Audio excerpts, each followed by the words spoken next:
Continuando aqui com o nosso lado espiritual, vamos fazer a leitura da semana aqui.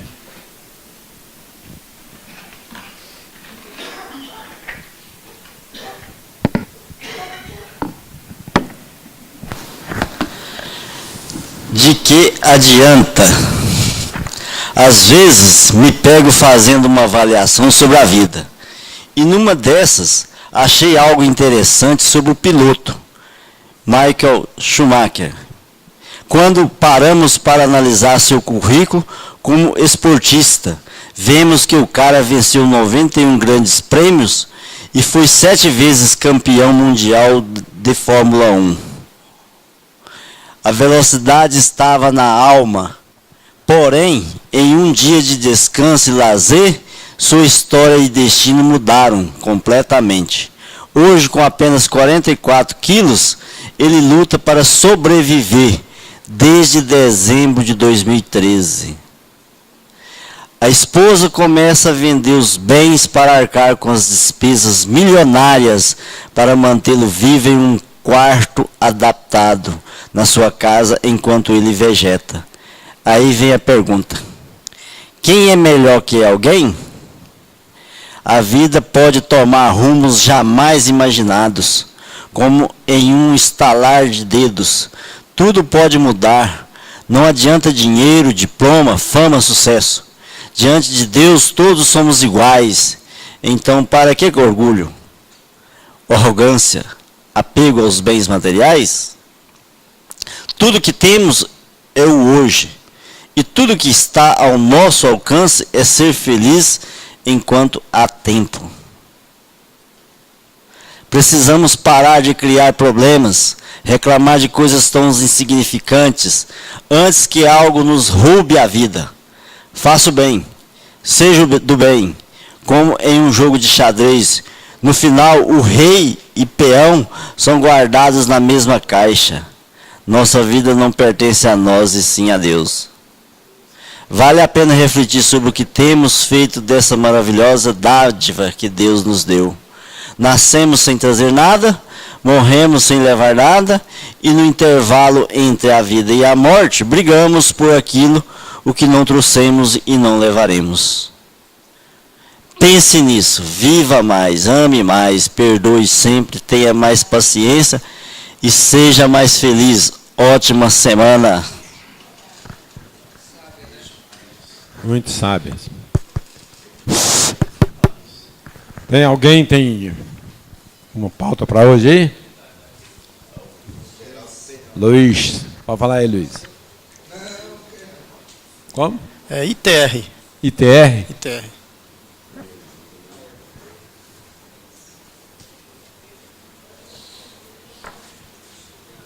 Esqueci o nome do meu amigo aí.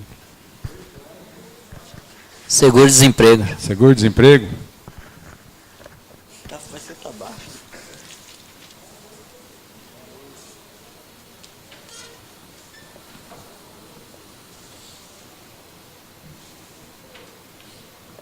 Só. Hoje nós vamos discutir. Aljo. E ajuda a alimentação. Ajuda, auxílio, alimentação. Qual auxílio?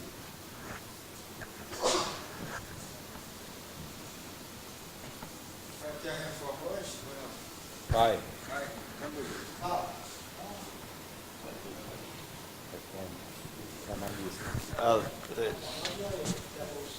Espera aí só um pouquinho, devolução.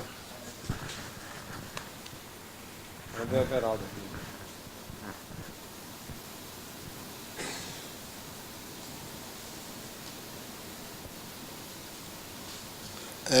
Falta e DSM. Faltas. Não injustificadas e DSM. Ah, tá. Eu vou pôr faltas aqui depois. Luiz, hein? 2 Luiz aqui. Vamos conversar um pouquinho aqui de ITR aqui. Vocês não resolvem. Os bons do ITR hoje não veio? O Marcelino, o Eudes, o Ainô. Quando a gente faz a declaração do ITR, a gente vai verificar as pendências lá. Aí apareceu uma pendência lá que o valor do imóvel estava abaixo do valor Da pauta, né? da pauta. Onde que eu encontro essa pauta? Na prefeitura do município do terreno aí, da área. É pelo site? Fala aí, Otávio. Até julho do exercício corrente, as prefeituras precisam elaborar uma pauta de valores por hectare ou por alqueires. Aí eles remetem isso para a Receita Federal. Você não consegue buscar isso por internet. O que a gente consegue, alguns clientes meus, ir na prefeitura, a prefeitura fornece uma cópia daquele envio que ele informou para a Receita Federal. É isso que você tem que basear em cima.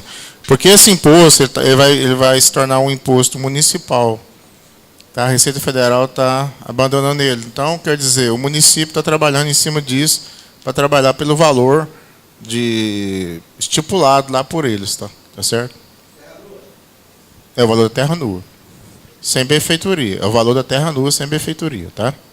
É porque quando declarou pela escritura, né? Aí foi ficando bem defasado com o decorrer do tempo. Isso mesmo.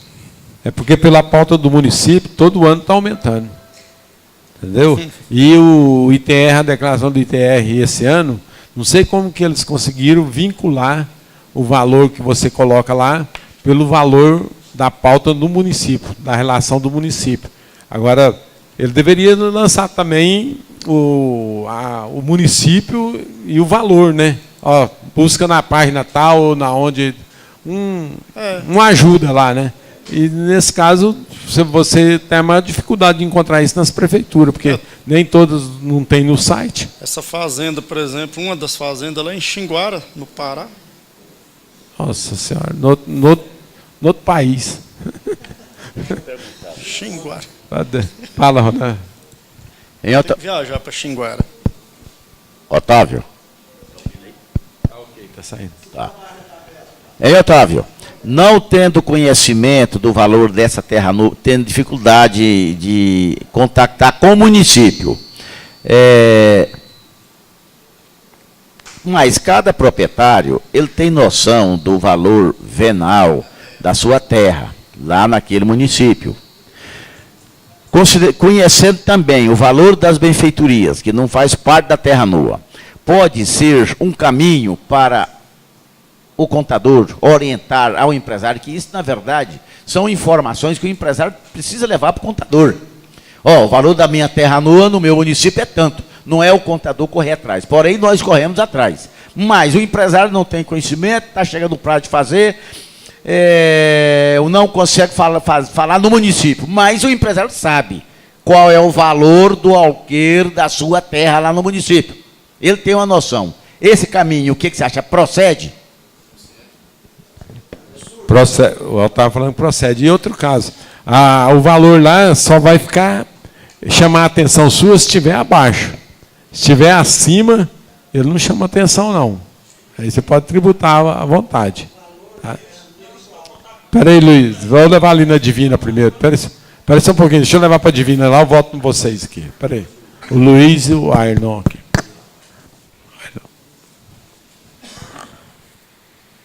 Eu acho temerário, porque tem município que o louco lá do prefeito, do secretário de Finanças, ou da própria dos legisladores lá, pode supervalorizar a terra e ele pôr por baixo e dá problema na receita. O que eu faria se fosse eu?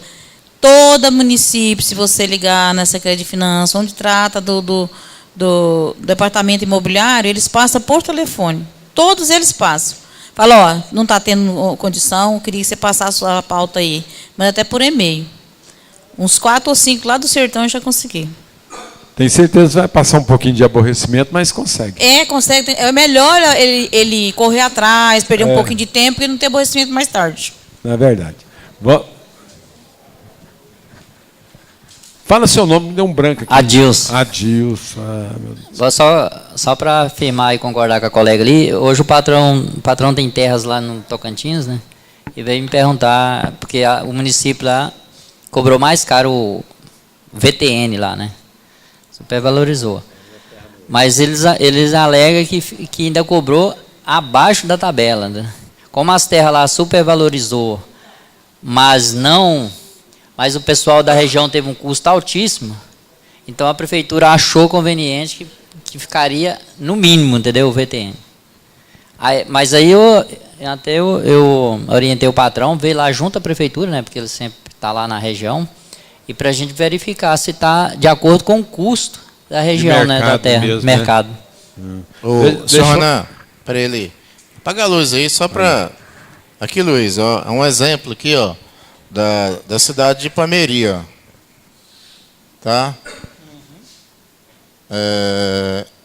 Certo, ele mandou algum ofício aqui, ó. Isso aqui é de 2016, a apresentação da pauta de valores do VTN do município de Ipameri. Só estou pegando um exemplo, tá?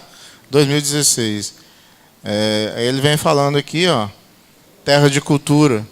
Aqui está 3.512 por hectare, terra de cerrado 432, de campo 2.479 por hectare, né? Isso aqui é hectare, não é por alqueire. Então, quem faz isso aí, ó, é o prefeito municipal, manda essa informação para as unidades da Receita Federal. Tá? Então, aqui só tirei um exemplo, joguei na internet aqui, valor de pauta ITR 2016, né? Agora tem os 2017, aí tem que verificar. Tá ok? Estranhei essa pauta aí que a terra de cultura está mais barata do que a Cerrado. Deixa o Ailon falar um negocinho aqui, depois eu vou lá no Luiz. Queria só dizer o seguinte, eu estou contactando com os proprietários de imóveis para eles me informarem o valor da propriedade deles. Proprietário, né? E na lógico, é que o Ronan colocou aqui, o proprietário tem que trazer pelo menos o valor de mercado, ele sabe. Ué. Né? Tá? Devanir quer falar também? Então é o Luiz lá mesmo. Luiz, senta para nós aí. Fazendo? Não, o que eu quero falar está passando aí é o seguinte, é porque os clientes, quando você põe esses valores aí, dá um ITR bem alto. Então eles querem que fica lá embaixinho, mas meu ITR deu 2.000, dava 300. Realmente, o certo é fazer pela essa pauta. Correto, mas é igual você, antigamente, você ainda ludibriava as informações. Agora não, o programa está inteligente. Se você coloca um valor lá de R$1.000, ele fala, opa, que não.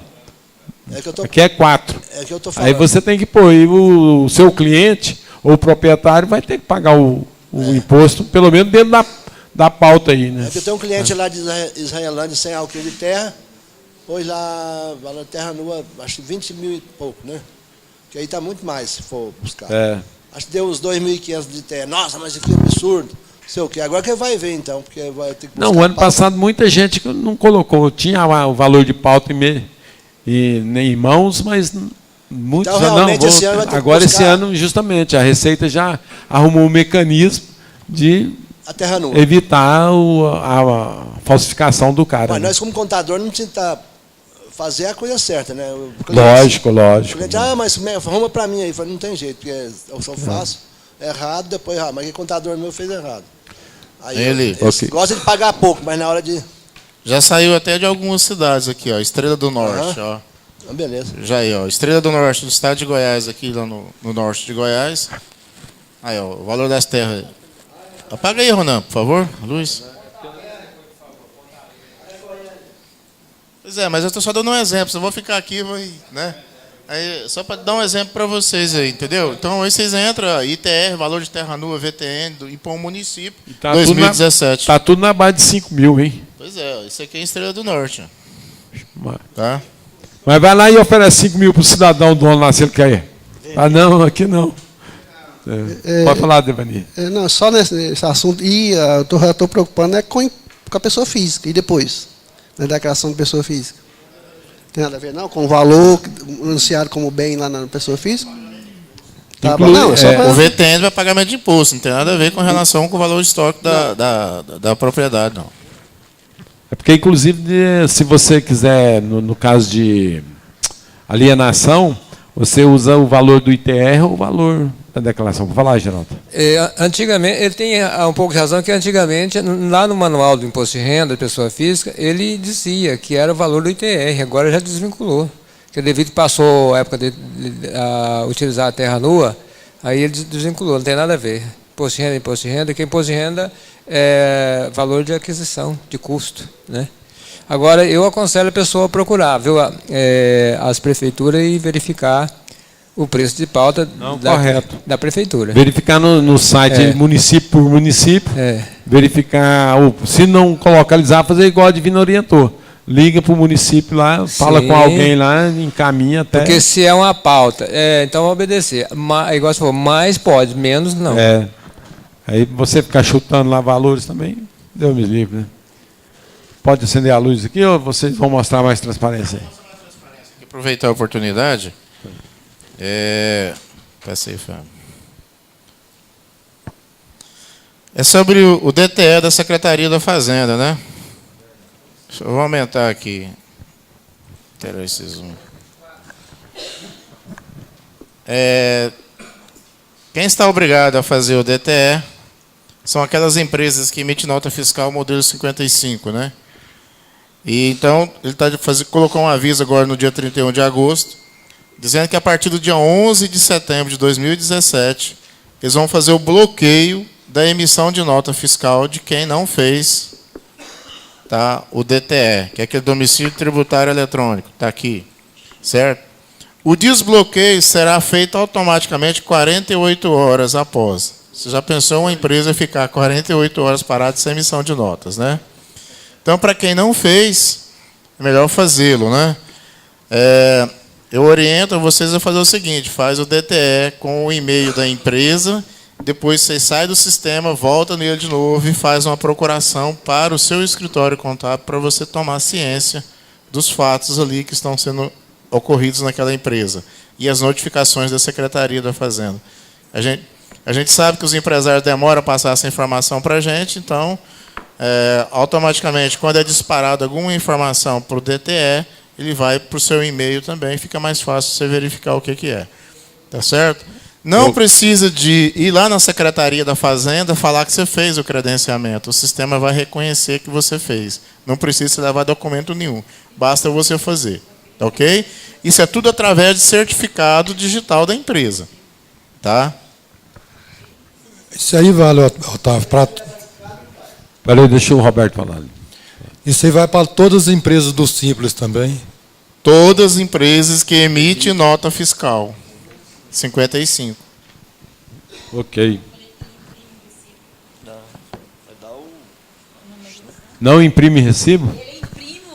Eu tô falando assim, quando você faz o DTE. credenciamento, ele manda um recibo e você já vê lá assim, ó, credenciado. Ok. Tá aí o microfone com a Dilce aí. Vamos falar de seguro-desemprego.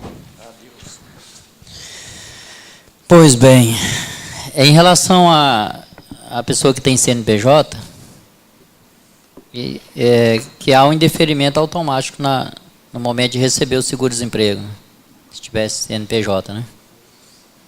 E aí, ocorrendo a baixa do CNPJ antes da entrada do seguro-desemprego, será que teria alguma ligação com o período? Pois é, que foi empregado? Ele não deu baixa no CNPJ ou já deu? Não. Não. E ele já deu entrada no seguro-desemprego? Também não. Não, mas se ele der a baixa antes de dar entrada no seguro-desemprego, vai já estar deferida a baixa. Então aí ele tranquilo. Eu imaginei que isso poderia vincular o período que ele ficou empregado, né? E nesse mesmo período teve recebimento no CNPJ. Acho que não teria problema, não. Creio que não. Porque, na realidade, quando você dá a entrada no seguro-desemprego e ele tem vínculo com alguma empresa inativa, aí realmente ele bloqueia o seguro-desemprego.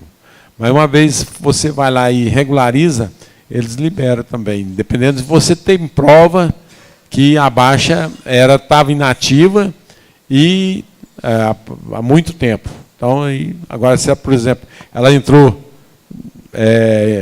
saiu de atividade agora recente. Pode falar aí, Ronaldo. Está não, porque aí você complementa. Não, estou só falando por experiência própria lá de casos que já surgiram dessa forma. Foi lá, baixou o CNPJ inativo, recebeu o seguro-desemprego normal. Tá? Ok. Adilson. Oi, Ana. essa colocação sua é o seguinte, porque realmente está preocupado, digamos que ele tem uma empresa, tem 20 anos, titular, sócio de uma determinada empresa, e também trabalha de empregado. Aí ele baixa a empresa e imediatamente sai do emprego. A sua preocupação é se o Ministério do Trabalho vai entender por quê. Olha, proprietário da empresa por tanto propositalmente. tempo, por tanto tempo e debaixo. Pelo contrário, você sabe o que eu acho que o fiscal do trabalho vai entender? Coitado, esse é tão infeliz que, além de encerrar a empresa dele, foi mandado embora. Então ele merece receber o seguro-desemprego, sabe? Eu estou até vendo uma matéria do advogado aqui. O advogado diz que ganhou várias causas, porque ele entra com processo administrativo, só que pede assim, prepare financeiramente, que pode demorar alguns meses, né? Mas aí é deferido a favor da pessoa. Do empregado, né? Do empregado. Pois é, mas essa matéria que você viu, eu não acredito que seja um caso desse não, sabe? De que tenha negado o seguro-desemprego. A não ser aí aquela preocupação da comunicação entre os órgãos. Não é o seguro-desemprego, deu baixa na empresa. Mas... aqui fala que foi negado e entrou com a defesa. Certo, mas isso aí é uma coisa administrativamente fácil de se resolver. Okay. Deixa o Geraldo falar ali, pega o microfone. Na realidade é dessa forma, alguns nem sabem que tem CNPJ inativo. Aí ele vai receber, ó, você tem vínculo com a empresa. Aí eles falam, você traz a prova que está inativa e cancela o CNPJ que você recebe. Fala aí, Geraldo. Não, eu faço uma afirmação seguinte. Para que o seguro-desemprego? Porque você não está em condições de adquirir bens para você sobreviver. Então, se ele está desempregado, baixou a empresa, aí ele não tem fonte de recurso. Então, não é justo negar o seguro-desemprego para ele. Então, eu entendo que seria devido. Agora, igual você falou, se ele esperar dar entrada, depois para dar baixa, aí já complica. Da baixa imediata da entrada. Porque o seguro-desemprego é para sobreviver, que ele não tem recurso. Mas, tipo assim, na prática, aconteceu com nós lá, dessa forma. O cidadão deu entrada para receber o seguro-desemprego, foi demitido, e ele nem sabia que tinha empresa antiga no nome.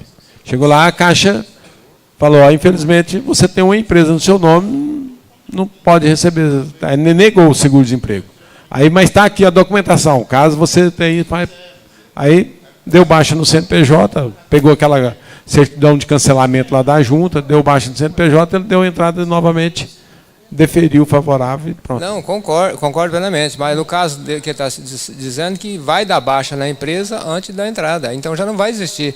E no caso dele é mais simples ainda, porque é MEI você dá baixa imediato. Você entrou com a baixa, já baixa o CNPJ, já baixa tudo imediato. Deixa o Luiz aí, falou que se estiver inativa não precisa dar baixa? Não, inclusive você falou aí, mas você falou assim, cancelamento, não existe.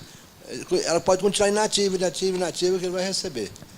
Ele leva o comprovante de inatividade da declaração, pode ficar com ela inativa. Não é. Tem que cancelar. Pode ser que algum atendente da Caixa é diferente de outro. O rapaz hoje foi lá no escritório para fazer as inativas dele, ele disse, ó, só levar as inativas. Deixa eu não sei. Já o de lá, nós tivemos que baixar o CNPJ dele. Agora pode ser que tenha outra informação. Vamos aqui para o Carlos ali. Carlos não é do João, esse aqui é o Pus Carlos. Do João, auxílio alimentação. Não, é o Carlos. Foi o João que perguntou, não, do Adilson nós já falamos aí. É o João aqui. Não sei porque eu troquei, eu tô com saudade do Carlos, tanto assim que fez por João aqui, pus Carlos. Colega, o auxílio. Porque o João é substituto do Carlos lá na diretoria, por isso. Colega, é o seguinte, o auxílio alimentação, ele pode ser... tem incidência de INSS nele? Ou... Entendeu? Ele pode ir no contra-cheque normal como auxílio alimentação? Nem FTS? A Divina quer falar, deixa eu levar a Divina lá. Depois nós, vamos ver o que a Divina vai falar para nós. O auxílio alimentação, ele é benefício, ele não é remuneração. Então, você coloca lá na parte do lado onde fica as remunerações, mas não tem incidência de nada. E Mas paga antes. Pois é, mas Ah. pode falar. Mas eu falo assim, porque o auxílio alimentação, ele é dado através de vale-refeições, tique-refeições. E ele tem que ter... E na folha vai o desconto se a empresa descontar, por exemplo, 20%, Aí tem que descontar. 10%. Deixa eu concluir. concluir. Então, esse auxílio-benefício, alimentação, você, antes, mês de setembro, você entrega para ele no 31 de agosto, para ele alimentar o mês de setembro. Tem gente que faz errado. Estou falando que tem muitas empresas que fazem isso. Espera passar um mês e põe no melhorite de 31 corrente do mês. Tem que ser do mês anterior. E se essa alimentação tem que fazer um cadastro no Ministério do Trabalho, para o PAT, para você ter para não ser um salário in natura. Aí sim, se não descontar nada, você tem que olhar lá e ver a legislação do PAT. Correto. É porque, na realidade, hoje, a maioria das empresas, ela não está fugindo do PAT, porque o PAT, apesar que desburocratizou muito, mas o PAT você tem que fazer o programa. Isso, né? Só um minutinho, por favor. Isso, maioria, é empresas e indústrias, transporte empresa grande, ela tem a cozinha própria. Agora, quando ele adquire do vale dos tickets, aí essa empresa tem o PAT, aí não precisa, porque ele compra o ticket dela. Pois é, justamente, eu estou falando para você. Quando você tem a cozinha própria, você tem que contratar os cozinheiros, todo nutricionista, obedecer um cardápio e tal, então é um burocrático demais. E aí você fornece a alimentação, você vai deduzir as despesas com a cozinha e não a alimentação. A alimentação você vai deduzir do funcionário por alimentação. Não, dá só o dinheiro para ele. Não, aí não pode não. Não, só alimentação. É esse problema de cesta básica, né?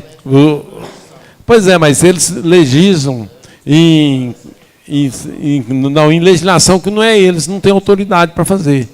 Porque a Previdência, igual a Divina falou, pode ser considerado salário in natura. Mas hoje, infelizmente, você põe lá no sindicato dos transportes aí, das empresas do Simples, aí, você põe na cesta básica, mas é errado.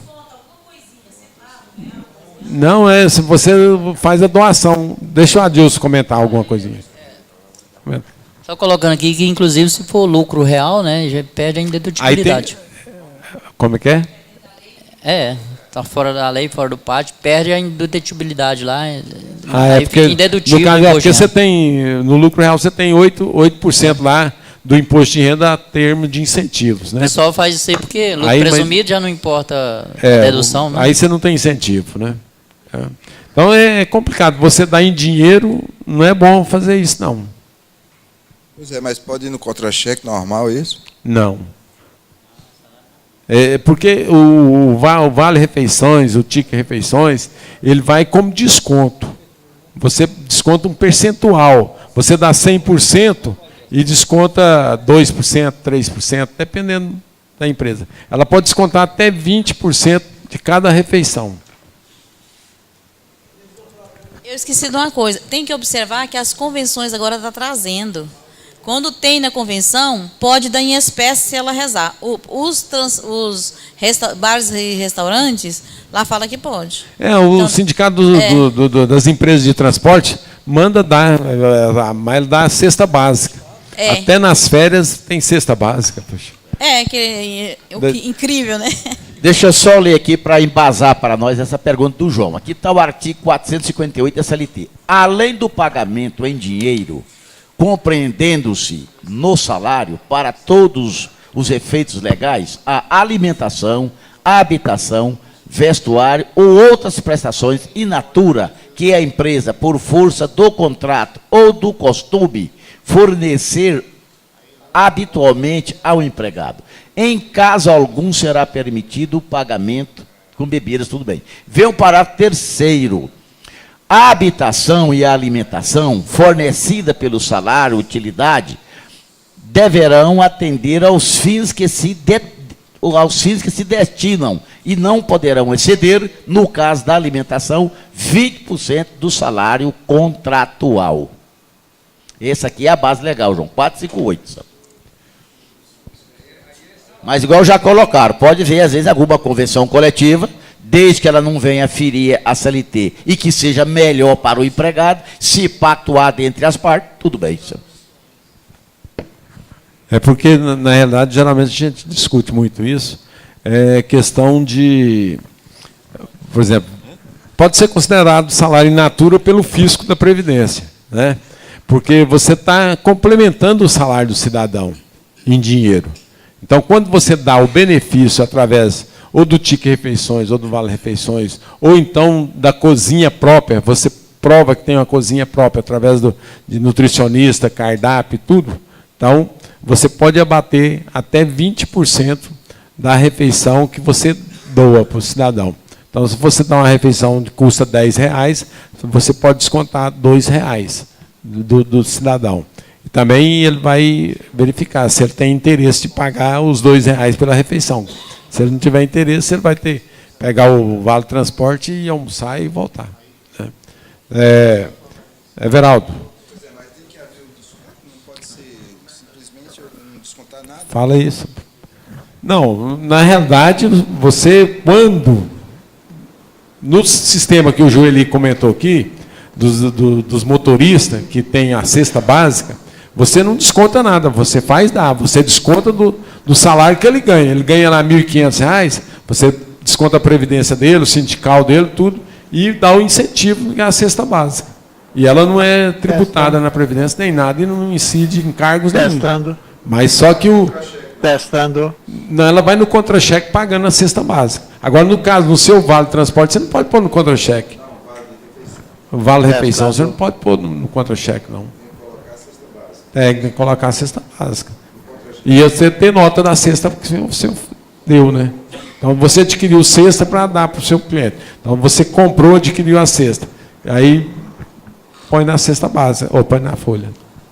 Eli, na convenção coletiva de trabalho do Sindicato dos Transportes, permite que você lance ticket alimentação e ticket refeição. E tem o índice já na própria convenção coletiva que você faz um desconto. O desconto é irrisório, certo? Simbólico praticamente, não sei se é 5% ou 2% do valor que você está pagando no vale ticket alimentação ou o ticket refeição para o motorista que está lá explícito na convenção coletiva de trabalho. Certo? Inclusive, o Ministério do Trabalho já me fiscalizou já, nunca me questionou isso aí, eu estou com uma fiscalização lá agora recente, também respeito nada. E o próprio sindicato também aceita, que na hora da rescisão contratual, vai os contra-cheques, está tudo certinho lá, não tem problema nenhum. Pelo menos de lá. O que está escrito na convenção coletiva, né? Mas, pelo menos, eu nunca li desconto. Pagamento, tem um desconto lá, você pode ver que tem um desconto. Vou verificar isso aí. Pode olhar. Pelo menos quando eu lia muita convenção, eu não tinha visto, não, mas em todos os casos eu vou verificar depois. Vamos falar de devolução com o Everaldo aqui. Bem, está ruim, ó. Está tudo bagunçado isso aqui. Está saindo, né? Seguinte, a nossa colega ligou, ela falou que fez uma venda. Aí, depois, certo, ela fez outra venda. Mesmo jeito, fez duas vezes, erraram, lançaram duas vezes. Aí, ela depois falou assim, eu fiz a venda errada, e passou do tempo, fez a devolução. Aí, ela foi no curso e a mulher falou assim, olha, passou o tempo, aí, em vez de se devolver, você vai fazer o quê? Um cancelamento de venda, que o menino olhar lá, ele pode colocar no 19,59. Aí ela chegou, fez o cancelamento de venda agora. Então ficou aberto a venda que ela fez, a devolução e o cancelamento de venda. Como vamos fazer o lançamento?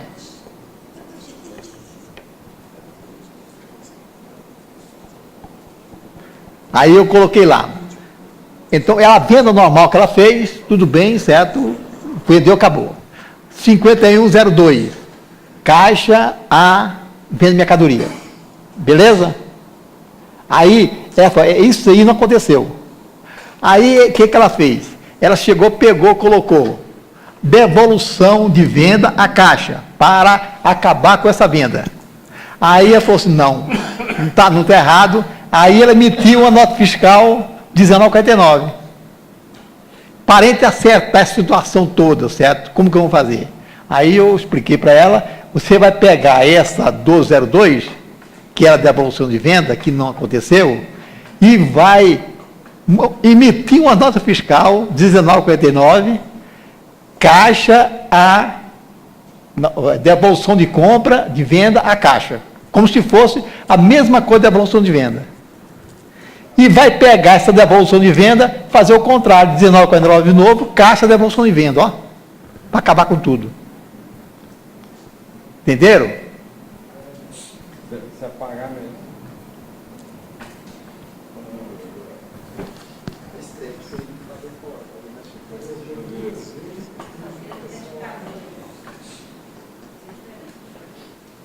Não, mas porque no lançamento 5102, quando ela vendeu e não foi concretizada a venda, certo, ela fez a devolução 1202, que uma operação vai zerar a outra. Seria, mas acontece que... Aí ela fez outra nota de venda, não fez? Não. Ela vendeu normal, uma primeira vendeu normal. Tá. Depois ela fez uma venda errada. Certo. E aí, anulou a venda. E anulou a venda. E anulou a venda com essa devolução de venda. Correto. Aí ela foi assistir um curso e a mulher falou assim, olha, não pode fazer isso não. Você tem que emitir uma nota fiscal 19,49, cancelamento de venda. Outras entradas. Outras entradas.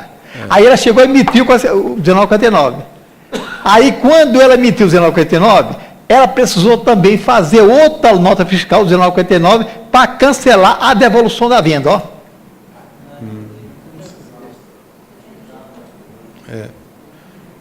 Porque na realidade é o seguinte, essa operação de 1202, ela não é errada a fazer. Só que na malha fina você fica pendente para quem ela emitiu. Porque você não, a pessoa não emitiu para ela mesma, né? Não emitiu. Não, mas ela, porque quando ela fez a nota 5102, ela emitiu para alguém. Foi. E alguém não recebeu essa nota. Não recebeu a mercadoria. Então vai ficar uma malha fina que foi emitida uma nota para ela, ela não deu lançada, não fez lançamento. E aí, quando ela retornou com a 202, para ela mesma, ela envolveu a outra empresa novamente. Ela devia, na realidade, ter emitido diretamente a 19,49. Também. Né? Mas também daria a malha fina a mesma coisa. O interessante é se, para quem ela vendeu os R$1.000, ela mandasse a nota para ela e pedisse uma nota de devolução do outro cliente. É aí que é o correto. Acontece que ela não tinha estoque para vender. Pois é. Foi.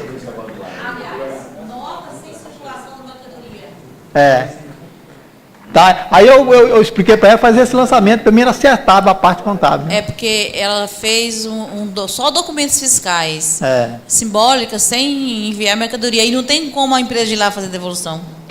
Não pode. Tem que resolver pela negativa lá da lógica eletrônica e fazer os 949. Não sei se eu poderia desse jeito, não, mas em todos os casos. Só que a questão dessa malha fina aí, até a gente discutiu na última reunião, quando teve lá com o Godoy. Com o Godoy. Que é o seguinte, se você mencionar na nota para que houve, a nota fiscal anterior, não vai ter problema não, você só comprovar isso. Não, acontece o seguinte, eletronicamente, você cai na malha fina. Na malha fina, quando você cai, você vai ser chamado. Aí se você justificar, certo? Beleza, mas você vai ser aborrecido com a notificação do fisco para poder justificar por que aconteceu isso. Entendeu? É igual antigamente existia demais, você vendia alguma coisa no recibo e o cara tirava uma nota de entrada. Essa nota de entrada agora está dando um tumulto danado com esse negócio de nota fiscal eletrônica aí. Volta no Luiz, lá vamos falar de faltas. Luiz. Parece que todos os dois é Luiz Carlos também, né? Luiz Carlos. Quanto à falta, vai mais próximo. DSM, né? Descanso. Uma semana o prefeito faltou. Aí tem uma falta, digamos que ele ganha 900, então ele ganha desconto de R$30, não é isso? Vamos analisar, não sei se é o que eu estou entendendo. O cidadão faltou numa quarta-feira. Tá. Aí ele teve a falta, e no domingo tem um repouso remunerado. Tá. Aí você... eu vou descontar o mesmo valor? Mesmo valor. Aí. Se você desconta o dia não trabalhado e o repouso remunerado. Aí na outra semana ele tornou falhar. Se for em semana diferente, vai novamente uma falta e um repouso. Pois é, mas lá no meu sistema eu tive que criar uma conta hoje, lá onde descontos, descanso semanal remunerado, então não tinha essa conta. DRS. Eu vou lá no desconto, eu vou lá no desconto. Semanal remunerado, DSR. DSR. Aí tá certo, né? Tá. Lá nas contas de desconto, que é 2 e tal, pode criar essa conta. Tipo assim, todo programa tem a maneira, depende da parametrização. Então você vai, tem gente que faz a parametrização de faltas, outro faz descanso semanal remunerado. É porque não pode pôr tudo falta, um é descanso. Aí a professora Divina vai falar ali, espera um pouquinho.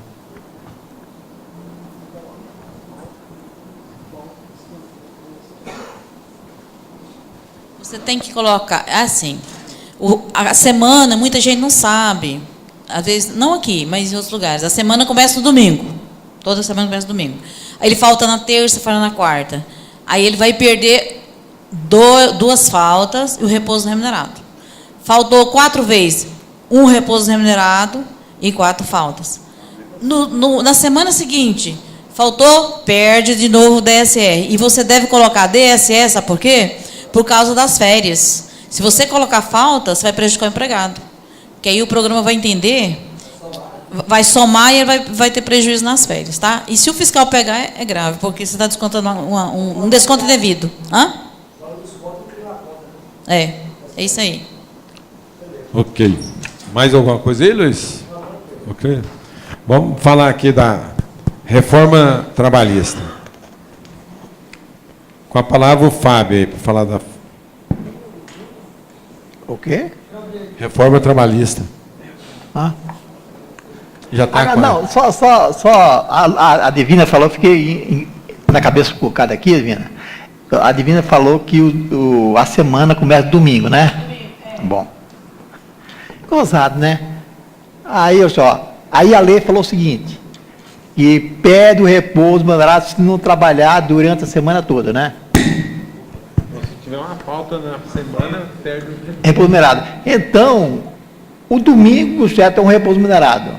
E ele faltou na segunda, eu vou descontar o repouso remunerado quando? No outro domingo? O repouso remunerado é sempre um dia. Pois é, mas pede o repouso se ele não trabalhou durante a semana toda. A semana começou domingo. A segunda, terça, quarta, quinta, então... Vai perder os 7 dias. Pois é. Aí, o domingo já é outra semana. Aí não, eu estou falando que a semana começa no domingo. Naquela semana ele vai perder. Se ele faltar, na outra semana ele vai perder de novo o repouso remunerado. Pois é, mas vamos supor que ele faltou na segunda-feira. O domingo anterior, o começo da semana. Pois é, domingo anterior. O domingo anterior, aí, na segunda, nessa semana, eu não posso descontar o domingo mais. Você vai descontar. Ele tinha direito ao repouso. Mas eu estou falando para você aqui que ela falou assim, perderá o repouso remunerado se não trabalhar durante a semana. Então, eu já perdi esse domingo passado. Tipo assim, você descansou, folgou, passeou no domingo. Segunda-feira você não foi trabalhar, então você vai perder aquele domingo que você passeou, folgou. Passado? Passado? E a segunda. Não é para frente, não? Mas olha, perderá o repouso remunerado se não trabalhou durante a semana. O passado já foi, Júnior. Mas acontece que todo mundo pega o sábado, domingo da frente, né? É porque, na realidade, a Divina frisou. Passado, já foi. Se a semana começa no domingo, ele vai perder o repouso remunerado da semana. Então, é aquele domingo. Domingo passado. É, o domingo passado. É mesmo? Tá bom. Eu queria ver o menino fazer isso aí. Vamos, o Adair? Não, mas ele ia falar a mesma coisa. Doutor Ronan aqui também está aqui, pode falar, doutor Ronan. Quer falar do repouso aí, Ronan? Ronan hoje está meio afônico aí. Bem, na semana passada ficou para a próxima esse questionamento do artigo 11, parágrafo 2. Artigo 11, parágrafo 2. Fábio, esse artigo 11, esse aqui já está certinho, vê, fala. Artigo 11 ficou parágrafo 2. Para mim ficou a partir do 47, mas tudo bem. Parágrafo 2º aí, né?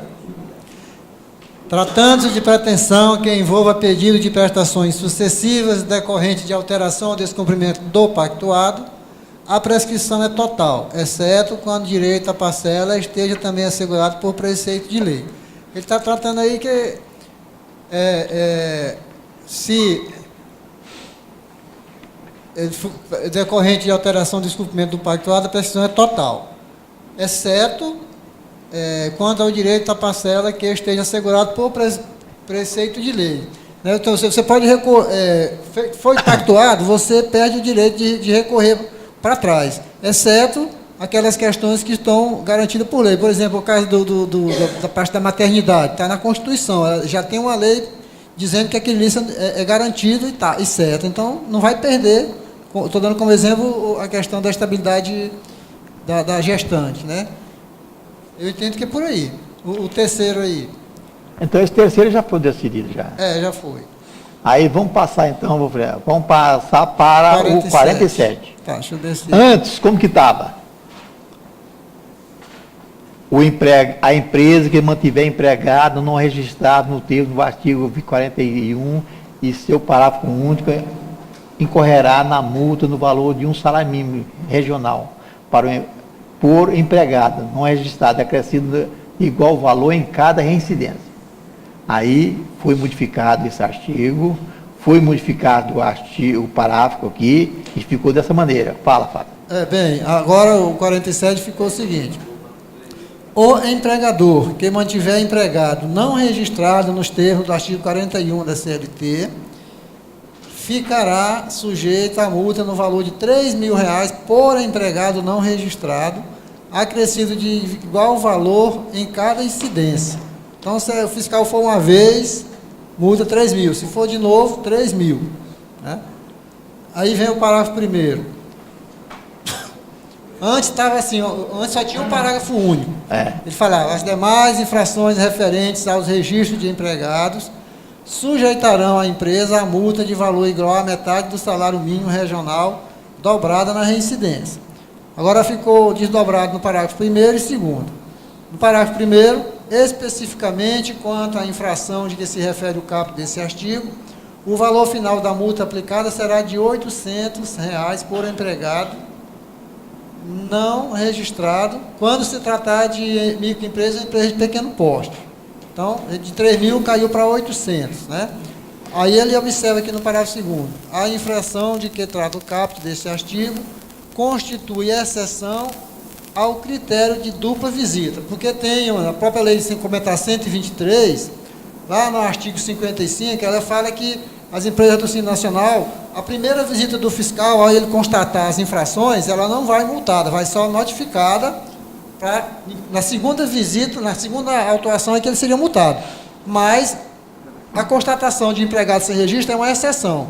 Então, na primeira visita já vai levar multa. A empresa do Simples Nacional. Fábio, eu acho que houve enganozinho conosco aí. Quando se tratar de empresa, de microempresa e emprego de pequeno porte, não está se tratando de Simples Nacional. Não, eu bem observado. Eu falei Simples Nacional porque a maioria das já não pode. Não precisa nem ser Simples Nacional. Se for em micro e empresa de pequeno porte. Não. Se ela for do Simples Nacional e não registrou o empregado, automaticamente ela está fora do Simples Nacional.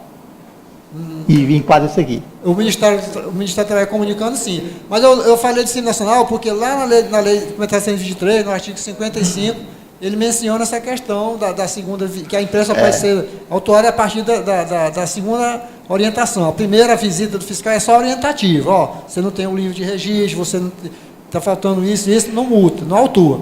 Mas esse benefício não cobre a questão do empregado sem registro. Já vai ser na primeira autuação não vai ter o benefício da visita dupla, de dupla visita. É isso que está observando aqui. Já chegou, pegou a ML, EPP, seja do Simples ou não, na primeira visita do fiscal, não está com registro, já vai R$ 800 por empregado. Não, eu só queria clarear aqui. Nesse artigo aqui, ele não fala, em nenhum momento, não pode falar do Simples Nacional. Porque esse aqui trata de empresa, microempresa e pega Não, Everaldo, eu só exemplifiquei que essa garantia aqui de que a infração de não registro de empregado não tem um critério da dupla visita, eu só lembrei que na Lei Complementar 123 também tem essa observação que não tem esse critério, esse benefício para as empresas do Simples Nacional, que são ML e EPP. Claro que ele está observando aqui, todas as ML e EPP, independente de ser simples ou não, elas não vão ter benefício da dupla visita, ou seja, o fiscal chegou, constatou que tem empregado sem registro, ele já vai atuar. Porque muita gente entende o seguinte, não, eu sou uma microempresa, toda infração minha, o fiscal na primeira visita não pode atuar, exceto o registro de empregado. Everaldo, eu entendo o seguinte, aqui está tratando sim das empresas optantes do Simples Nacional, que é a microempresa e a empresa de pequeno porte. Sim. A multa dela foi reduzida para R$ 800. Agora, o fato de a Lei Complementar 123 vedar a microempresa possuir empregado sem registro, isso é um outro processo quando da sua exclusão do Simples por esse motivo. Não quer dizer que, se ele fez aquilo, ele já está automaticamente fora do Simples, não. Ele vai ser multado porque manteve o empregado sem registro, em R$ 800. Agora, se ele vai ficar fora do Simples ou dentro do Simples, esse é o outro processo, é o outro caminho. E eu continuo falando o seguinte, que microempresa e pequeno porte, se ele for constatado que não, lá no artigo 29 está falando, ele não estou empregado, ele está fora do Simples Nacional imediatamente. E se aplica porque ele passa a ser, aí ele não é Simples Nacional, mas ele continua sendo microempresa e pequeno porte. Ele não é Simples Nacional mais. Aqui ele colocou... Ele vai ter duas penalidades. Aqui ele se reportou às empresas, microempresas e pequeno porte. Exato. Seja do Simples ou não. Não é. Vai sofrer a penalidade no valor de R$ 800. Vai sofrer a penalidade por sair do nacional. A questão de exclusão simples está prevista na 123. Não tem, fora aqui do contexto. Ou alguém discorda disso aí, pessoal? Ou como que ele vai orientar? Se pegar ela ter um artigo nacional, ela imediatamente está fora do nacional e aplica-se a penalidade, ela continua sendo microempresa e empresa de pequeno porte. Deixa eu só dar a minha colocação aqui, Everaldo. Aqui, essa lei, ela não trata exatamente de enquadrar ou desenquadrar a empresa do Simples Nacional. Exatamente. Ela trata-se das leis trabalhistas, das penalidades pelas infrações. Pode, inclusive, ser até multado. Agora, se ele vai ficar fora ou dentro do Simples, esse é um outro processo que tem que obedecer a Lei Complementar 123. Exatamente. Vamos lá para o 147, ou 47A, né? Só um instante. 47A é um inciso que está sendo incluído agora na CLT, ele não tinha. Então, ele, dando sequência ao 47, ele fala o seguinte: na hipótese de não serem informados os dados a que se refere o parágrafo único do artigo 41 desta consolidação, o empregador ficará sujeito à multa de R$ 600 por empregado prejudicado. O que é que fala o artigo 41 mencionado aqui? É a questão de que, além da qualificação civil do profissional, de cada trabalhador, deverão ser anotados também os dados relativos à sua admissão, a duração do trabalho, a efetividade do trabalho, as férias, acidentes, ou seja, todos os registros têm que ser registrados no caso do empregado registrado. Tá? Todas as anotações têm que ser feitas. E não tendo sido feitas, a multa de R$ 600. Aí vamos dar sequência aqui. Qual é o próximo aí, Everaldo? 58. Lê o caput do 58 aí. Bem, o 58 ele não foi alterado. O caput é o seguinte: a duração normal do trabalho para os empregados em qualquer atividade privada não excederá de 8 horas diárias, desde que não seja fixado expressamente outro limite. Tá, aí inserir alterar aqui o parágrafo 2º. O parágrafo 2º, no texto original, está o seguinte: o tempo despendido pelo empregado até o local de trabalho e para o seu retorno por qualquer meio de transporte, não será computado na jornada de trabalho, salvo quando se tratar de local de difícil acesso ou não servido por transporte público, o empregador fornecerá a condução, que a gente conhece aqui como aquelas horas itinerárias, né? Horas itinerárias. Então, a reforma trabalhista, ela mudou esse parágrafo aqui da seguinte maneira, ou seja, acabaram as horas itinerárias, porque o parágrafo segundo ficou na seguinte: o tempo despedido pelo empregado, desde a sua residência até a efetiva ocupação do posto de trabalho e para o seu retorno, caminhando ou por qualquer meio de transporte, inclusive o fornecido pelo empregador, não será computado na jornada de trabalho, por não ser tempo à disposição do empregador. Ou seja, Geraldo, é o caso falei, seu, né? acabaram as horas itinerárias, né? Consequência disso, aumentar a jornada de trabalho do empregado, ou seja, você gasta com deslocamento para a empresa, chega lá cansado e não tem aquele desconto daquelas horas, não recebe, vai trabalhar às 8 horas. Pega o microfone lá para nós. Max, é isso.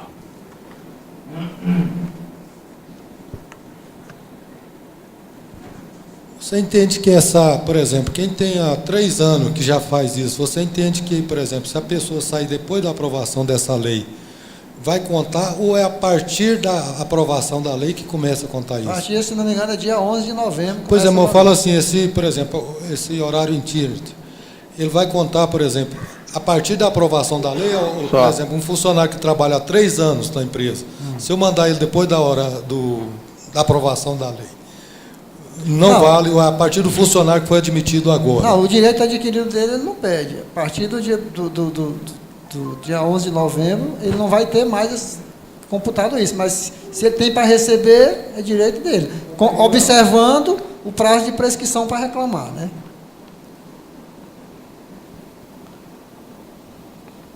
Aí, em seguida, o parágrafo terceiro... Não, só um minutinho, Fábio. Deixa eu só fazer um comentário em cima desse parágrafo segundo. Que até então nós sabemos o seguinte: o empregado que sai da sua empresa vai para a casa e no caminho ali ele sofreu um acidente, ele ainda está no tempo, no horário de trabalho, correto? Da lei antiga. Não é isso? Sofreu um acidente? Por exemplo, saiu, ele está no tempo, saiu, pegou o ônibus no setor X, outra coisa. Foi lá para outro setor, sofreu, ele não está no horário de trabalho. Isso aqui também agora vem mudar isso. Aí agora não tem mais garantia, não tem mais segurança para deixar. Não, Ronaldo. Não é isso aí, aí não, já né? não é isso aqui não. Porque aqui é o seguinte, o que é a hora itinerante? Por exemplo, eu moro em Goiânia e trabalho em Aparecida. Mas aí o ônibus coletivo normal me deixa até um determinado ponto em Aparecida. Mas só que eu trabalho dentro de uma chácara que não tem ônibus. Então, até onde eu chegar de ônibus, que é fornecido pelo poder público, essas horas é como que eu tivesse trabalhando em qualquer lugar. Agora, se dali, para me chegar na empresa, tem mais ou menos 1 hora de percurso, numa estrada de chão, em que dali para lá, é a empresa que está levando, vai botar em cima do outro ônibus particular, ou de uma Kombi, ou de uma van, até chegar lá da empresa, gasta 45 minutos, esses 45 minutos eram computados como horas trabalhadas, ou seja, eu ia trabalhar só 7 horas e 15 minutos, porque aqueles 45 minutos computavam como hora itinerária. Só que agora é o seguinte, eu vou ter a empresa, mesmo a empresa me levando do portão lá da chácara até lá para dentro, aqueles 45 minutos não vai contar nada, é como que eu estivesse dentro do ônibus para chegar na empresa. Acabaram as horas itinerárias. É isso aí. Entendeu?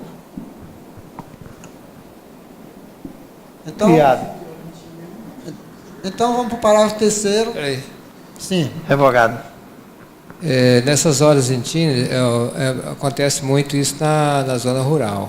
Isso. Porque lá a CLT já dizia que eu acho que você tem que analisar várias maneiras. Quando o local é perto, o cara pega um ônibus confortável, vai lá e busca a pessoa. Tinha que pagar esse salário nesse período. Era. Aqui na cidade, O cara vai dentro de um ônibus parecendo uma lata de sardinha e ninguém queria saber de nada. Então, assim à primeira vista, parece que foi até justo acabar com essa Laurentini. Mas aí também, se for pensando, igual o Fábio falou, se for uma distância muito longe, aí também o empregado vai ficar um pouco prejudicado, né? Agora, em relação ao que o Ronan falou, parece que ele misturou. Mas mesmo nesse percurso, Ronan, o que acabou? A obrigação do empregador pagar salário nele no período que ele estava deslocando a casa dele ao trabalho. Aqui em Bonfinópolis. Eu estou citando Bonfinópolis, é onde que eu tenho produtor rural. Então ele tem um ônibus, ele vai lá na cidade, pega o pessoal lá, 6h30 da manhã. 7 horas ele tem que estar lá.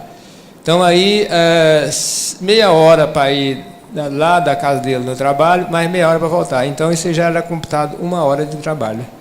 Mas se ele sofrer acidente, se tocou no acidente, nesse percurso, é acidente de trabalho normal. Isso aí não tem nada a ver. Continua sendo. Então, vamos lá. O parágrafo 3º, ele foi revogado. O que é que dizia o parágrafo 3º? Poderão ser fixados para a microempresa e empresa de pequeno porte, por meio de acordo ou convenção coletiva, em caso de transporte fornecido pelo empregador, em local de fácil acesso ou não, servido por transporte público, o tempo médio despendido pelo empregado, bem como a forma e a natureza da remuneração. Ou seja, era uma diferenciação para essa questão da Aurentina. Então, a Aurentina acabou, perde o sentido, o parágrafo 3º ele foi revogado. Próximo aí é o 58A, né? Espera um pouquinho. Eu acho que eu fiz besteira aqui. 58A. O CAPT já existiu, o 58A, ele originalmente, ele ainda está, porque só vai mudar em novembro, né? Então, considera-se trabalho em regime de tempo parcial, aquele cuja duração não exceda a 25 horas semanais. Assim está. E vai ficar com o seguinte teor. Artigo 58A. Considera-se trabalho em regime de tempo parcial aquele cuja duração não exceda a 30 horas semanais. Vejamos aqui que aumentou de 25 horas para 30 horas semanais, sem a possibilidade de horas suplementares semanais, ou seja, 30 horas não podendo ter hora extra.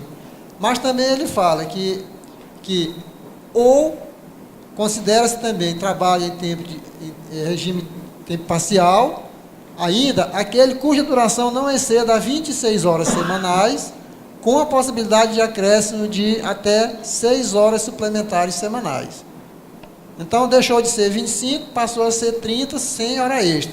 Ou 26, podendo ter até 6 horas extras semanais. Né? Aí, o restante não mudou, mas aí o parágrafo 3º mudou. O parágrafo 3º fala o seguinte: as horas suplementares à duração do trabalho semanal normal serão pagas com acréscimo de 50% do seu salário normal. Por que desse parágrafo 3º aqui? Porque em alguns lugares na CLT ainda tem tem menção de que o adicional de hora extra seria assim, 20%. Então aqui é para ratificar que aquele 20% desconsidera. Então é no mínimo 50%. Né? Então, quem não excede até 26 horas, pode fazer as horas extras, até 6 horas semanais. Né? E tem o parágrafo 4º. Na hipótese de o contrato de trabalho em regime de tempo parcial ser estabelecido em número inferior a 26 horas semanais, as horas suplementares a este quantitativo deverão ser consideradas horas extras para fim de pagamento estipulado no parágrafo 3º, estando também limitadas a 6 horas suplementares semanais. Ou seja, lá fala que eu posso ter 30 mesmo, né? 30 horas semanais, sem hora extra, e 26 com hora extra. Mas está reforçando que eu não preciso ter 26, eu posso fazer um tempo parcial de 20 horas. Eu também vou poder ter as 6 horas extras suplementares na semana e também com incidência adicional de 50% sobre o salário hora normal. Parágrafo 5º. As horas suplementares da jornada de trabalho normal poderão ser compensadas diretamente até a semana imediatamente posterior à da sua execução. Então, eu não vou pagar hora extra, eu vou compensar essas horas. Então, elas deverão ser compensadas diretamente até a semana imediatamente posterior da sua execução. Então, se eu fiz 2 horas, eu tenho trabalho de 26 horas, fiz 2 horas. Ou a empresa vai me pagar, ou então ela vai me compensar essas 2 horas até o final da semana seguinte. Né?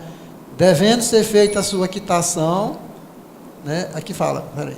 As horas suplementares da jornada de trabalho normal poderão ser compensadas diretamente até a semana imediatamente posterior à sua execução, devendo ser feita a sua quitação na folha de pagamento no mês subsequente, caso não seja compensada. Então, se eu fiz as 2 horas essa semana e na outra não compensou, não vai poder compensar mais. Né? Ele fala que só pode ser até a semana imediatamente posterior. E não sendo compensada, devendo ser feita a sua quitação na folha de pagamento no mês subsequente, certo? No caso de que não sejam compensadas. Parágrafo 6º.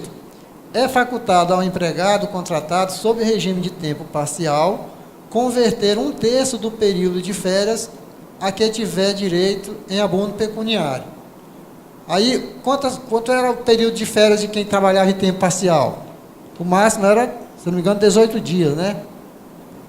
Agora não, as férias do tempo parcial são 30 dias. Eu posso fazer um contrato de tempo parcial, trabalhar 25 horas, mas minhas férias passaram agora a ser 30 dias.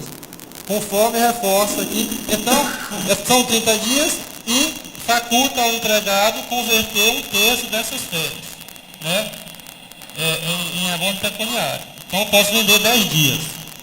E aqui o parágrafo 7º ratifica o que eu falei. As férias do regime de tempo parcial são regidas pelo disposto no artigo 130 desta consolidação. Fábio, sim? Por gentileza, não usa a palavra 10 dias, porque às vezes o cara não tem 30 dias de férias. 1/3. 1/3. Só um exemplo no caso de 30, 10. Bem observado. Então, parágrafo 7º. As férias do regime de tempo parcial são regidas pelo disposto no artigo 30 desta consolidação. Como o Geraldo observou lá no artigo 130 da CLT, ele fala que você tem 30 dias, se não houver faltado ao serviço mais de 5. Se não, 24, se não houver faltado ao serviço entre 6 e 14, né? E vai a proporcionalidade. No geral, se faltou, 30 dias. Então, como é que está o tempo aí, o presidente da mesa? Falta 15. Falta 15 ainda? Nossa. Falta 10. Dá tempo de ter mais um artigo. Mais um artigo aqui. Artigo 59. Né? O 59, até o momento, ele fala o seguinte: a duração normal do trabalho poderá ser acrescida de horas suplementares em número não excedente de 2 horas, mediante acordo escrito entre empregador e empregado ou mediante contrato coletivo de trabalho. A partir de novembro, com a reforma trabalhista, vai ficar: artigo 59. A duração diária do trabalho poderá ser acrescida de horas extras em número não excedente de 2, por acordo individual, convenção coletiva ou acordo coletivo de trabalho. Ou seja, eu entendo que o impacto aqui... Fábio, então, essa aqui permaneceu, o parágrafo primeiro permaneceu, ela alterou só o parágrafo segundo. O parágrafo primeiro alterou... Não. É o Everaldo que está no... O outro está lendo lá e vai dar isso. Então, eu vou repetir. O 59, como vocês estão vendo ali, né, ele fala que as 2 horas, não pode exceder de 2 horas mediante acordo escrito entre empregador e empregado ou mediante contrato coletivo de trabalho.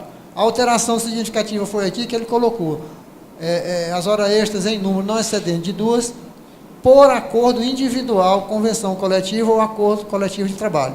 Então, agora o cara pode fazer direto com o empregado, o patrão, acordo individual. Ô, Fábio, fala que ficou... Sindicato. Ficou aí o parágrafo primeiro. Vou chegar lá. Então, para mim o significativo aqui, e até prejudicial para o empregado, é que o patrão pode chegar só com um funcionário e falar, vamos fazer um acordo aqui, porque você vai trabalhar hora extra. Independente de ser convenção coletiva ou acordo coletivo de trabalho. Vai poder fazer individualmente com o trabalhador. Parágrafo 1º. O parágrafo 1º, no texto original, está de acordo ou do contrato coletivo de trabalho, não, do acordo ou do contrato coletivo de trabalho, deverá constar obrigatoriamente a importância da remuneração da hora suplementar, que será pelo menos 20%. Aqui é que eu falei que a CLT está corrigindo essas distorções aqui, que 20% não existe. Então, o parágrafo 1º passou a ficar. A remuneração da hora extra será pelo menos 50% superior à da hora normal. Só essa correção aí. Aí você corrigiu, mas aqui não... Mas não está aqui, ô Fábio? Vamos lá, aqui agora. Mais um aí, Eli? Corrigiu aqui não. Está no terceiro, Fábio. Oi? Terceiro. Não, o terceiro não mexeu nele, não. Mexeu, não. Não, pera lá. Não, é o terceiro que mexeu. O segundo não mexeu, não. Mas o que fala o parágrafo 2º? Então eu enrolei aqui. Poderá ser dispensado o acréscimo de salário se, por força de acordo ou convenção coletiva de trabalho, o excesso de hora de um dia for compensado pela correspondente diminuição em outro dia, de maneira que não exceda no período máximo de um ano a soma das jornadas semanais de trabalho previstas, nem seja ultrapassado o limite máximo de 10 horas diárias. Aqui eu acho que é o banco de horas da compensação, né? Não é disso que trata? Banco de horas, né? Tá, então, o parágrafo 3º foi alterado. Mas ele disse que Isso aqui não mudou, não. Ele não mudou. Agora o parágrafo 3º mudou. O que é que fala? Vai mudar, quer dizer, né? Porque a partir de novembro. No texto original, parágrafo 3º. Na hipótese de rescisão de contrato de trabalho sem que tenha havido a compensação integral de jornada extraordinária, na forma do parágrafo anterior, fará o trabalhador jus ao pagamento das horas extras não compensadas, calculado sobre o valor da remuneração na data da rescisão. É o justo. Aí vai ficar o parágrafo 3º da seguinte maneira. Na hipótese de rescisão de contrato de trabalho, sem que tenha havido a compensação integral da jornada extraordinária, aí ele amarra aqui, na forma do parágrafo 2º e parágrafo 5º desse artigo, o trabalhador terá direito ao pagamento das horas extras não compensadas, calculada sobre o valor da remuneração na data da rescisão. Né? Eu tinha que colocar essa transparência aqui, ó, porque o envelope está incompleto. Não, acho que esse aqui não mudou, não. Não, porque ele parágrafo 5º. Ah? Parágrafo 5º. Tá. Tem parágrafo 5º? Só que tem um quarto e o 6º. Tem, calma aí. Ele se reportou aqui no parágrafo 3º, em que continua o cálculo da rescisão, mas na forma do parágrafo 2º e 5º, né? Então, o que é que fala o parágrafo 2º? Né? O parágrafo 2º é questão considerando o banco de horas, né? As horas que não foram compensadas terão que ser calculadas na rescisão. E o parágrafo 5º, ele fala o seguinte, antes do 5º eu vou falar do 4º. O parágrafo 4º falava o seguinte: os empregados sob tempo de regime os empregados sobre o regime de tempo parcial não poderão prestar horas extras. Isso aqui caiu, como nós vimos lá para trás, que caiu. Agora, quem trabalha até 26 horas pode ter hora extra de 6 horas, né, na semana. Então, por isso que revogou o parágrafo 4º. O parágrafo 5º fala: o banco de horas de que trata o parágrafo 2º desse artigo poderá ser pactuado por acordo individual escrito, desde que a compensação ocorra no período máximo de 6 meses. Então, aqui já fala também que o acordo pode ser feito individualmente por escrito patrão e empregado, né? Desde que a compensação ocorra no período máximo. Ou seja, se a empresa fez a compensação das horas, não vai ter que pagar lá na rescisão, né? Só que essa compensação, ela cai de um ano, ela tem que ser cumprida, compensada, no prazo de 6 meses, né? Fábio. Oi? Porque essas compensações que é o banco de horas, ele só poderia fazer se houvesse previsão na convenção. Justamente. Agora aí está dizendo que pode ser feito só entre patrão e empregado. Patrão e empregado. Fragilizou, né? Fragilizou. Simplificou. Fragilizou e simplificou, né? Isso. Né? Aí vem aqui o sexto. Fábio, mas e aquele de 10 dias que a gente referiu lá no parágrafo 5 dos 58? 10 dias? É que as horas teriam que ser pagas. Fala no microfone aí, rapaz. As horas teriam que ser compensadas até na semana subsequente.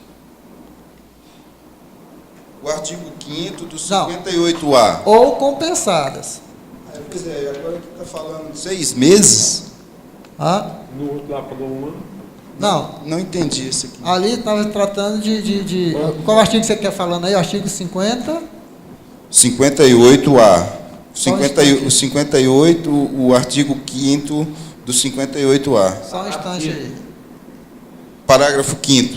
Só um instante aí.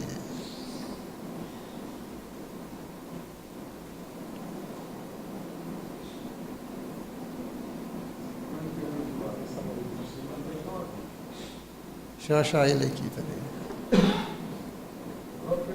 peraí.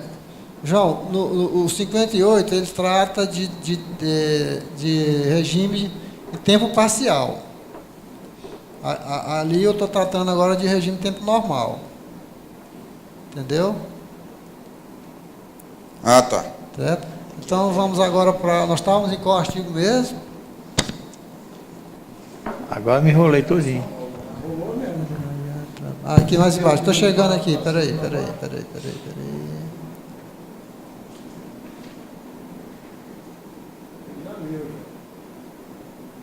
O sexto já foi, né? Não, o 58A. O sexto agora, parágrafo sexto. É lícito o regime de compensação de jornada estabelecido por acordo individual, tácito escrito, para compensação no mesmo mês. Aí ele fala aqui no quinto, que é banco de horas, aqui o sexto é compensação de jornada. Então, sexto, é lícito o regime de compensação de jornada estabelecido por escrito, individual, tácito ou escrito, para compensação no mesmo mês. Então, está dizendo aqui que eu posso fazer a compensação no mesmo mês. Bastando fazer o papelzinho lá para patrão, empregado, né? Eu acho que eu então, enrolou aqui. Continua, presidente? Não, está enrolado aqui. Tá. Ele não para com aquele dedinho dele, tem que ser muito louco aí. Não lê uma coisa assim. Pois não juntar isso aqui, Fábio. Tem que passar essa aqui para o Everaldo aqui, ó. Tá ok. Ele passa uma toda diferente. Você acompanha aqui, você vê outra coisa. Até o 58 está certo. Tá. Até o 58 deu certo aqui. Depois do 58 bagunçou.